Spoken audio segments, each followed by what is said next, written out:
All right, so the alcoholic, the hobbyist, and the workaholic all have some similar traits to them, and all of them fail to mature because the only path to maturity is facing your problems and adapting and growing. We've seen alcoholics that are 50, 60 years old. Because they haven't dealt with anything in 30 years, 40 years, they're really just like teenagers trapped in a 50-year-old's body. And I've also seen this with people that they're just super busy, workaholics, just busy, busy, busy, doing little light tasks that don't mean anything that they should be delegating and giving away.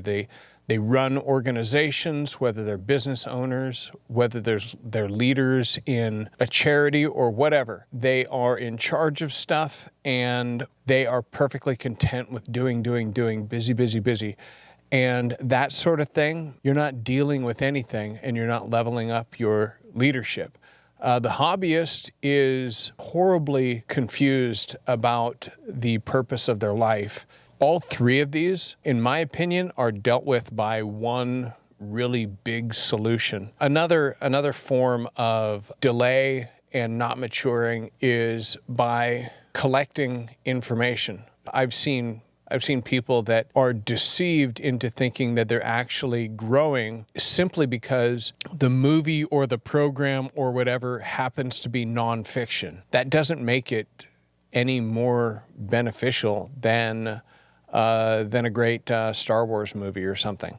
Just because it's real and not fiction doesn't make it, so that you're dealing with your life. You need to deal with life and you need to be about kingdom business. The solution is going to be found in Isaiah chapter 33, verse 6. He will be the sure foundation for your times, a rich store of salvation and wisdom and knowledge. The fear of the Lord is the key to this treasure. Man, that is so good.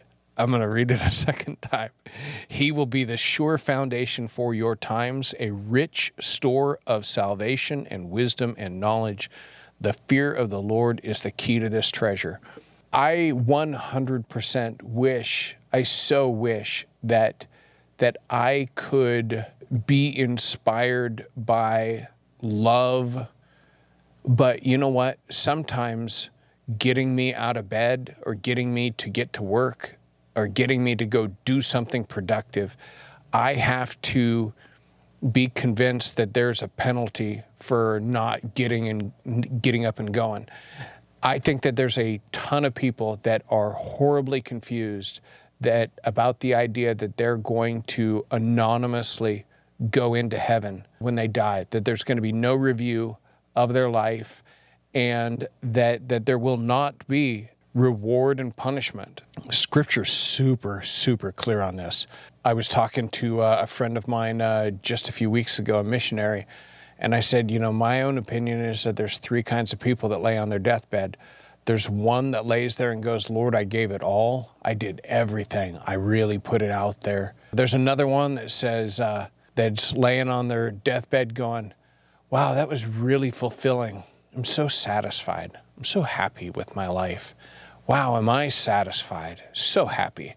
Not knowing that in just a couple of minutes, they're going to be called to account for their lives. And they're going to be called to say, hey, were you a good and faithful servant, or were you about your own business and doing your own thing? And the third kind is the kind that's on their deathbed and they go, man, I wonder what that was all about.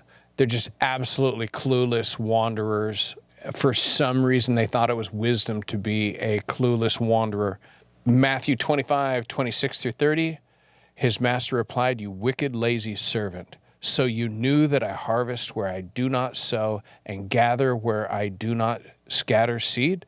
Well then, you should have put my money on deposit with the bankers so that when I returned, I would have received it back with interest.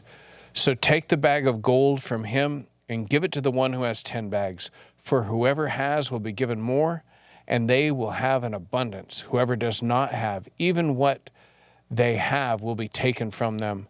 and throw that worthless servant outside into the darkness where there will be weeping and gnashing of teeth. And when I read this, I'm really taken back just how many people think that God is going to be happy that they just didn't break anything. That's what that last guy was. He was like, well, here I buried it.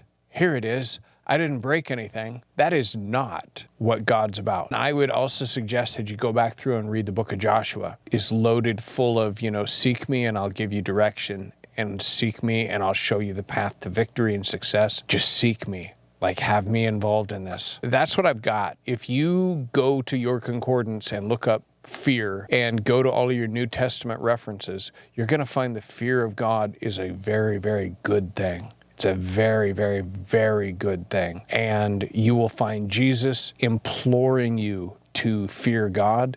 You will find the apostles encouraging it. And there's a fear of God that's like, hey, you know what? He's going to hold me accountable. He is good. He is fair. And he is just, and he holds people accountable. Anyway, I'm Adam. This is a men's development moment, and I will catch you later. Bye-bye.